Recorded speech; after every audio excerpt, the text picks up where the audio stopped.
началась война, Николаю Ганже было всего 16 лет. Он работал в колхозе и ездил на лошадях. Первыми из семьи на фронт забрали брата, потом сестру. Отца в 41-м также призвали, но по пути на фронт их эшелон перехватили немцы. Молодых безоружных солдат забрали в плен, а там их ждала только смерть. Так вместе с тысячами другими солдатами он пропал без вести. Самого же Николая забрали на фронт в 44-м, когда ему исполнилось 18. Тогда он стажировался в колхозе водителем. Так и попал в автомобильные войска. За рулем всю жизнь. Здесь 5. Я, собственно говоря, с артели на здесь 5. И меня призвали с машиной. ЗИС-5.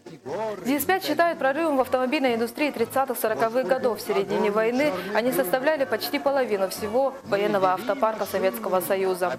На них доставляли большую часть грузов для нужд фронта и тыла. На фронтовой дороге ЗИС-5 не раз на деле доказал свою надежность и ремонтопригодность. Практически любую поломку можно было устранить собственными силами в полевых условиях.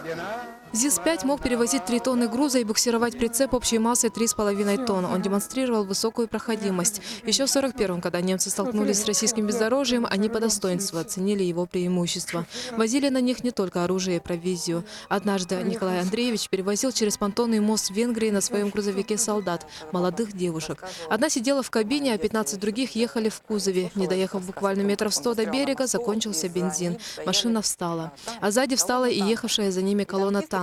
Кто-то прокричал: «Да скиньте этот грузовик в реку!» Но молодые девушки быстро спрыгнули с машины и начали ее толкать по мосту. Бензин кончился. Девочки, слезай. Одна в кабине была, 15 там в кузове.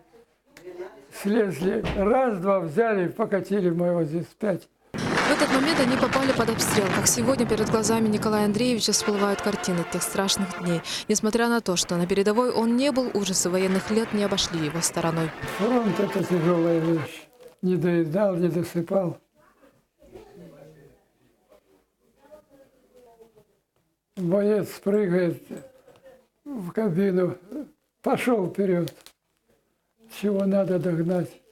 Вот там немцы прихватили наших. Надо отбивать. Отбивали и все.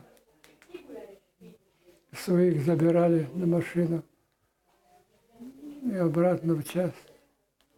После войны он сдал машину колхозу, вернулся в свой родной Новошахтинск. Там он познакомился со своей будущей супругой Ниной, с которой потом он прожил больше 30 лет. Судьба распорядилась таким образом, что Николай Андреевич переехал в Якутию, а его избранница вслед за ним. Так и остались жить здесь. Сегодня его окружает любящая дочка, внуки и верные друзья.